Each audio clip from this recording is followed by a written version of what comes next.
어머니, 이게 그냥 유골함이라고 생각하세요? 그 말이 공기를 가르며 떨어졌을 때 나는 잠시 내가 어디에 서 있는지조차 잊었다.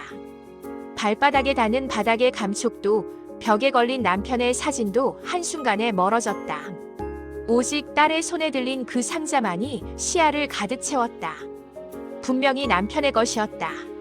장례식장에서 마지막으로 품에 안았던 무게, 나무 표면의 차가운 촉감까지 아직도 선명한데 그걸 딸이 이렇게 아무렇지 않게 들고 서 있었다. 목이 바짝 말랐다. 입을 열려고 했지만 혀가 굳어버린 것처럼 움직이지 않았다. 숨을 쉬는 법을 잊은 사람처럼 가슴이 조여왔다. 소리를 내지 못한 채 딸을 바라보고 있는 내 모습이 마치 이 집의 주인이 아니라 낯선 방문객처럼 느껴졌다. 장례를 치른 지 열흘도 지나지 않았다. 거실 한가운데에는 아직 남편의 영정 사진이 놓여 있었고 향 냄새가 완전히 빠지지 않은 공기가 집안에 남아 있었다. 제사 때 쓰던 그릇들은 정리하지 못한 채 부엌 선반에 쌓여 있었다. 그 모든 것이 아직 끝나지 않았다고 말하고 있었지만 아이들의 얼굴에는 이미 다른 계절이 와 있었다.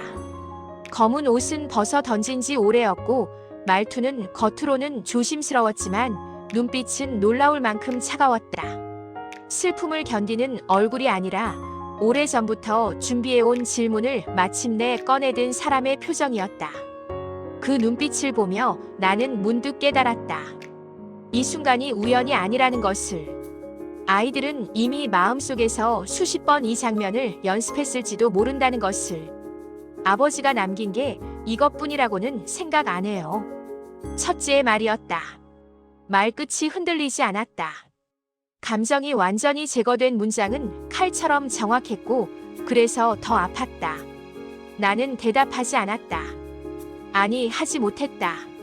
지금 무슨 말을 하든 이 아이들에게는 변명으로 들릴 것이라는 걸 너무 잘 알고 있었기 때문이다.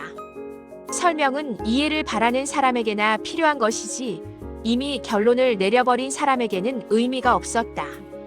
그날 이후 집안의 공기는 완전히 달라졌다. 부엌에서 물이 끓는 소리조차 유난히 크게 들렸고 방문을 여닫는 작은 소리에도 심장이 철렁 내려앉았다. 아이들은 내 앞에서는 여전히 웃었다. 밥은 먹었냐고 물었고 몸은 괜찮냐고 형식적인 안부도 건넸다. 하지만 서로 눈빛을 주고받는 순간마다 그 미소 뒤에 숨어있는 계산이 느껴졌다. 그 계산 속에서 나는 더 이상 어머니가 아니었다. 보호받아야 할 존재도 존중의 대상도 아니었다. 상속을 둘러싼 대상, 넘어야 할 장애물, 제거해야 할 변수일 뿐이었다. 그 사실이 나를 가장 아프게 했다. 돈보다도 소송보다도. 밤이 되면 잠을 이룰 수 없었다. 남편이 살아있을 때는 상상조차 하지 못했던 풍경들이 머릿속에서 끝없이 재생됐다. 아이들이 이렇게까지 변할 줄은 정말 몰랐다. 아니, 어쩌면 몰랐던 건 아이들이 아니라 나 자신이었는지도 모른다. 애써 보지 않으려 했고 설마 하는 마음으로 외면해왔던 수많은 신호들. 남편의 빈자리는 슬펐지만 아이들의 낯선 얼굴은 두려웠다. 피로 이어진 관계가 이렇게 쉽게 무너질 수 있다는 사실이 믿기지 않았다. 그날 밤 나는 거실 불을 끄지 못한 채 소파에 앉아 오래도록 천장을 바라봤다. 그리고 처음으로 이런 생각을 했다. 이 집에서 가장 위험한 사람은 도둑도 사기꾼도 아닌 내가 낳아 키운 아이들일지도 모른다고. 우린 이미 변호사랑 상담했어요. 그 말은 예고도 없이 날아왔다. 마치 오래전부터 정해져 있던 문장을 정해진 타이밍에 읽어내려가듯 담담했다. 아침 식탁이었다. 국은 아직 김이 올라오고 있었고 숟가락을 들기도 전이었다. 딸은 내 얼굴을 보지도 않은 채 휴대폰을 식탁 위에 올려놓았다. 화면에는 낯선 이름과 번호, 그리고 법률 상담 완료라는 글자가 선명하게 떠 있었다. 그 순간 손에 쥐고 있던 젓가락을 놓쳤다. 금속이 그릇에 부딪히는 소리가 식탁 위에서 유난히 크게 울렸다. 아이들은 그 소리에 놀라지도 않았다. 마치 그 소리조차 이미 예상하고 있었다는 듯이. 나는 아무 말도 하지 못한 채 식탁을 내려다봤다. 밥그릇 옆에 놓인 반찬들이 갑자기 너무 사소해 보였다. 가족이 함께 먹는 아침밥이라는 이 장면이 언제부터 이렇게 낯설어졌을까? 불과 몇 주 전까지만 해도 남편 이야기를 하며 눈시울을 붉히던 아이들이었다. 그런데 지금 그들의 입에서 나오는 말은 변호사와 상담, 권리, 정식 절차 같은 단어들 뿐이었다. 그날 이후로 집안은 더 이상 나의 공간이 아니었다. 아이들은 허락을 구하지 않고 방을 드나들었다. 내 서랍을 열어 오래된 서류 봉투를 꺼냈고 남편이 생전에 적어두었던 수첩까지 뒤졌다. 그 수첩에는 특별한 것이 없었다. 병원 예약 날짜, 오래된 거래처, 전화번호, 아이들 생일이 적힌 낡은 메모들 뿐이었다. 그런데도 딸들은 그 페이지 하나하나를 넘기며 무언가를 찾고 있었다. 이건 뭐예요? 왜 이 계좌는 비어 있어요? 질문은 점점 공격적으로 변했다. 단순한 확인이 아니라 이미 결론을 정해놓고 던지는 질문들이었다. 나는 대답 대신 침묵을 택했다. 침묵은 평생 나를 지켜준 방패였다. 감정이 격해질 때도 설명이 길어질 때도 나는 늘 입을 닫는 쪽을 선택해왔다. 적어도 그렇게 하면 상황이 더 나빠지지는 않는다고 믿었다. 하지만 이번에는 달랐다. 침묵은 방패가 아니라 불씨였다. 아이들은 내가 무언가를 숨기고 있다고 확신하기 시작했다. 그리고 그 확신은 점점 분노로 변해갔다. 우릴 바보로 아는 거죠? 그 말이 내 가슴을 정면으로 때렸다. 내가 평생을 바쳐 키운 아이에게서 돌아온 말이었다. 그 순간 심장이 내려앉는 느낌이 들었다. 변명하고 싶었지만 여전히 말은 나오지 않았다. 사실 나는 숨기고 있었다. 하지만 그건 아이들이 생각하는 것처럼 돈이나 재산이 아니었다. 수년 전 우연히 알게 된 한 아이가 있었다. 세상과 단절된 채 살아가던 아이였다. 누구에게도 기대지 못하고 도움을 요청하는 법조차 배우지 못한 아이. 처음에는 한 번의 도움으로 끝낼 생각이었다. 하지만 그 아이의 눈을 보고 나서는 발걸음이 떨어지지 않았다. 나는 밥을 해주었고 병원에 데려갔고 필요하다는 말 한마디에 학원비를 대신 내주었다. 거창한 이유가 있었던 건 아니다. 그저 누군가는 그렇게 해야 할 것 같았다. 그 아이는 어느 날 조심스럽게 나를 어머니라고 불렀다. 그 호칭을 들었을 때 나는 바로 고쳐주지 못했다. 그 아이의 눈에서 잠깐이나마 안도와 믿음이 스치는 걸 봤기 때문이다. 그 선택이 이렇게 돌아올 줄은 정말 몰랐다. 내 아이들을 덜 사랑해서가 아니었다. 오히려 그래서 더 말하지 못했다. 설명하는 순간 비교가 시작될 것 같았다. 누가 더 받았는지, 누가 덜 사랑받았는지. 나는 그런 저울 위에 아이들을 올리고 싶지 않았다. 하지만 딸들은 그 모든 맥락을 알지 못했다. 아니, 알려고 하지 않았다. 그들에게 중요한 건 오직 하나였다. 얼마를 받을 수 있는가? 그 질문 앞에서 나의 침묵과 선택은 모두 의심의 근거가 되어버렸다. 집은 점점 전쟁터가 되어갔다. 말 한마디, 눈빛 하나에도 긴장이 서렸다. 웃으며 건네는 인사 뒤에는 항상 계산이 따라붙었다. 나는 매일 느끼고 있었다. 이 싸움은 단순한 말다툼이 아니라는 것을. 이미 감정의 선을 넘었고 이제는 되돌릴 수 없는 방향으로 흘러가고 있다는 것을. 그리고 알 수 없는 예감이 나를 짓눌렀다. 이 집에서 벌어질 다음 대화는 더 이상 가족의 말이 아닐 것이라는 예감이었다. 어머니를 상대로 정식 소송을 진행하겠습니다. 그 문장은 예고 없이 내 이름 위로 떨어졌다. 법원이라는 공간은 원래부터 차가운 곳이었지만 그날의 공기는 유난히 더 냉정하게 느껴졌다. 나는 의자에 앉아 있었지만 몸이 아니라 마음이 바닥으로 꺼져 내려가는 기분이었다. 무릎 위에 올려둔 손이 미세하게 떨렸고 그 떨림을 감추기 위해 손가락을 서로 꼭 끼워 맞췄다. 딸들은 내 맞은편에 앉아 있었다. 분명히 내가 낳고 키운 아이들이었는데 그날만큼은 전혀 다른 사람들이었다. 눈길이 마주쳐도 아무런 흔들림이 없었고 표정에는 망설임도 죄책감도 없었다. 그 얼굴을 보며 나는 처음으로 깨달았다. 이 자리에 가족은 없다는 것을, 오직 원고와 피고만이 존재할 뿐이라는 것을. 재판은 생각보다 빠르게 그리고 정확하게 진행됐다. 판사는 감정을 허락하지 않았다. 질문은 짧았고 답변은 기록으로 남았다. 서류와 숫자들이 사람의 관계를 대신했다. 피고는 이미 상당한 재산을 증여했습니다. 변호사의 말이 울려 퍼질 때 나는 본능적으로 고개를 숙였다. 그 재산이 어떤 의미였는지, 그 돈을 마련하기 위해 내가 무엇을 포기했는지 그때는 아무도 묻지 않았다. 법정은 맥락보다 사실을 원했다. 딸들은 말이 많았다. 내가 얼마나 불공정했는지, 얼마나 자신들을 배제했는지 하나하나 조목조목 설명했다. 그 말들은 준비된 원고처럼 매끄러웠고 감정이 배제된 문장들이었다. 나는 그저 듣고만 있었다. 반박하고 싶은 순간도 있었지만 입을 열지 않았다. 그 말들 속에는 내가 알고 있던 아이들의 얼굴이 없었기 때문이다. 대신 원망과 계산, 그리고 오래 쌓인 불신만이 남아 있었다. 재판이 이어질수록 나는 자꾸만 과거로 돌아갔다. 아이들이 어릴 때 손을 잡고 학교에 데려가던 아침들, 밤새 열이 나서 등을 두드려주던 시간들, 시험을 망치고 울던 아이를 안아주던 순간들. 그 모든 기억이 머릿속에서는 또렷했지만 이 법정 안에서는 아무런 증거도 되지 못했다. 사랑은 기록되지 않았고 희생은 숫자로 남지 않았다. 문득 이런 생각이 들었다. 만약 남편이 살아있었다면 어땠을까? 그는 이 자리에 앉아 어떤 표정을 지었을까? 아이들의 말에 고개를 끄덕였을까? 아니면 나를 먼저 바라봤을까? 그 답을 영원히 알 수 없다는 사실이 그날따라 유난히 크게 다가왔다. 그러던 중 판사가 질문했다.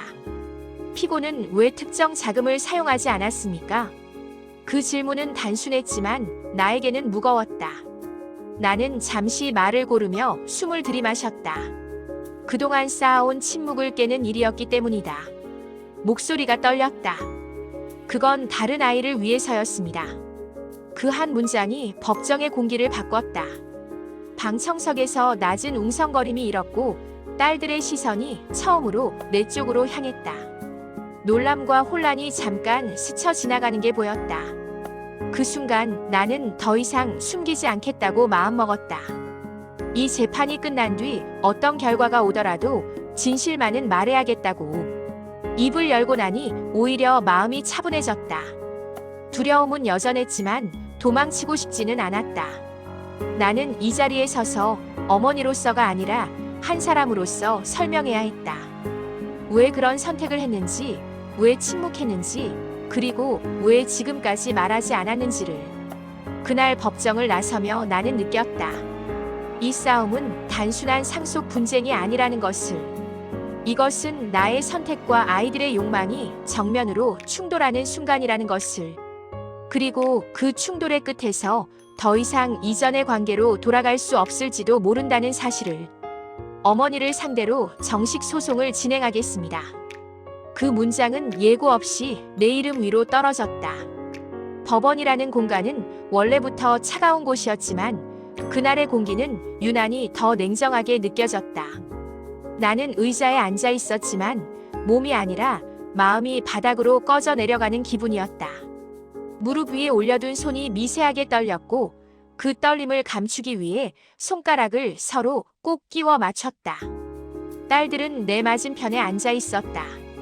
분명히 내가 낳고 키운 아이들이었는데 그날만큼은 전혀 다른 사람들이었다. 눈길이 마주쳐도 아무런 흔들림이 없었고 표정에는 망설임도 죄책감도 없었다. 그 얼굴을 보며 나는 처음으로 깨달았다. 이 자리에 가족은 없다는 것을. 오직 원고와 피고만이 존재할 뿐이라는 것을. 재판은 생각보다 빠르게 그리고 정확하게 진행됐다. 판사는 감정을 허락하지 않았다. 질문은 짧았고 답변은 기록으로 남았다. 서류와 숫자들이 사람의 관계를 대신했다.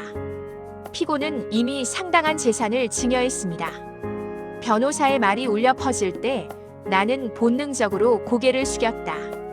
그 재산이 어떤 의미였는지, 그 돈을 마련하기 위해 내가 무엇을 포기했는지 그때는 아무도 묻지 않았다. 법정은 맥락보다 사실을 원했다. 딸들은 말이 많았다. 내가 얼마나 불공정했는지, 얼마나 자신들을 배제했는지 하나하나 조목조목 설명했다.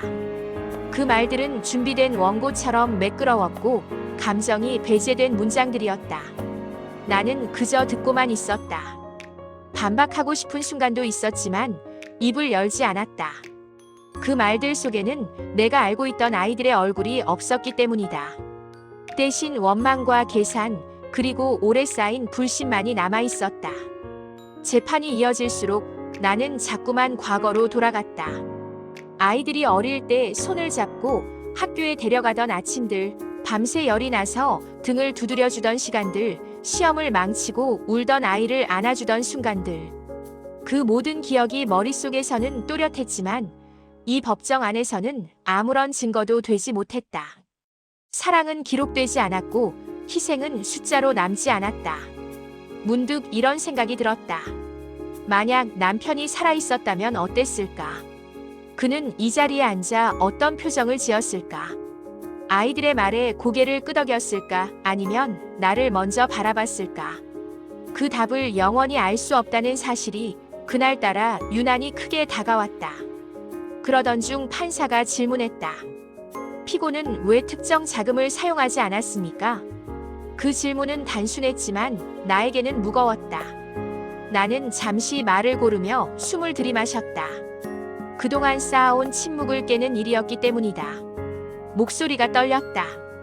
그건 다른 아이를 위해서였습니다. 그 한 문장이 법정의 공기를 바꿨다. 방청석에서 낮은 웅성거림이 일었고 딸들의 시선이 처음으로 내 쪽으로 향했다. 놀람과 혼란이 잠깐 스쳐 지나가는 게 보였다. 그 순간 나는 더 이상 숨기지 않겠다고 마음먹었다. 이 재판이 끝난 뒤 어떤 결과가 오더라도 진실만은 말해야겠다고. 입을 열고 나니 오히려 마음이 차분해졌다. 두려움은 여전했지만 도망치고 싶지는 않았다. 나는 이 자리에 서서 어머니로서가 아니라 한 사람으로서 설명해야 했다. 왜 그런 선택을 했는지, 왜 침묵했는지, 그리고 왜 지금까지 말하지 않았는지를. 그날 법정을 나서며 나는 느꼈다. 이 싸움은 단순한 상속 분쟁이 아니라는 것을. 이것은 나의 선택과 아이들의 욕망이 정면으로 충돌하는 순간이라는 것을. 그리고 그 충돌의 끝에서 더 이상 이전의 관계로 돌아갈 수 없을지도 모른다는 사실을. 원고의 청구를 모두 기각합니다. 그 문장이 법정 안에 울려 퍼졌을 때 나는 잠시 그 의미를 제대로 이해하지 못했다. 판사의 목소리는 담담했고 감정에 높낮이도 없었다. 마치 오늘 점심 메뉴를 읽어 내려가듯 차분했다. 그런데 그 문장이 내 삶에 떨어지는 순간 시간은 아주 느리게 흐르기 시작했다. 나는 울지도 웃지도 못했다. 가슴 깊은 곳에서 안도의 숨이 나오긴 했지만 그 숨은 따뜻하지 않았다. 오래 참고 있던 무언가를 내려놓은 느낌이 아니라 무거운 돌 하나를 겨우 치웠을 뿐이라는 기분에 가까웠다. 법은 나를 보호해 주었지만 그 대가로 나는 이미 너무 많은 것을 잃어버린 뒤였다. 고개를 들어 딸들을 보았다. 그들은 나를 보지 않았다. 서로 눈빛을 나누지도 않았다. 판결이 끝나자마자 자리에서 일어나 조용히 법정을 빠져나갔다. 뒤돌아보는 일도 없었다. 그 뒷모습을 바라보며 나는 처음으로 명확하게 깨달았다. 이 싸움에서 이긴 사람은 아무도 없다는 것을. 다만 각자 다른 방식으로 무너졌을 뿐이라는 것을. 법정을 나서며 햇빛을 받았을 때 이상하게도 눈이 부셨다. 세상은 아무 일도 없었다는 듯 평소와 다름없이 흘러가고 있었다. 사람들은 각자의 일상을 살아가고 있었고 나만이 이 긴 싸움에서 막 빠져나온 사람처럼 느껴졌다. 누군가에게 전화를 걸고 싶었지만 떠오르는 이름은 없었다. 집으로 돌아오는 길은 유난히 길게 느껴졌다. 문을 열고 들어서자 조용한 공기가 나를 맞았다. 아이들 신발은 없었고 집안은 정리되지 않은 채 그대로였다. 마치 시간이 멈춘 공간 같았다. 나는 가방을 내려놓고 한동안 거실에 서 있었다. 무엇부터 해야 할지 알 수 없었다.